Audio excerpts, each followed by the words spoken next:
Today guys, another video, another vlog na naman. So nung dumating yung brother ko from US, dumiretso na sila dito sa Shangri-La BGC. And then pumunta na lang din kami dito to have dinner with the whole family. Kasama yung ate ko, yung isa kong, and yung dalawa kong brother. We had a great night, the food was great. Lalo itong ceviche de pato. Or actually, ang natatandaan kong name yan is arroz con pato. Super yummy niya. And yung drinks nila, yung baso, yung glass ng drinks nila is napaka-cute. And then, nagkaroon lang ng konting kwentuhan and quick nightcap. And then, pumunta na kami, bumalik na kami dito sa unit ng brother ko. Kasama yung partner niya, yung anak niya, and yung mother-in-law niya.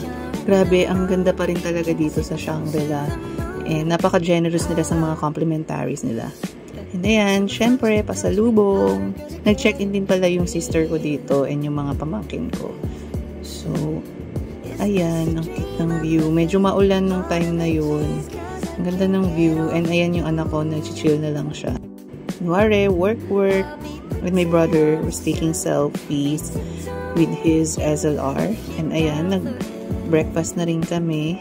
Kasama yung tita namin and tito. Grabe, ang chill ng weather nito. Maulan, it's raining, and ito yung view mo. So, ayun lang. That's all for today. Thank you guys for watching. Bye-bye.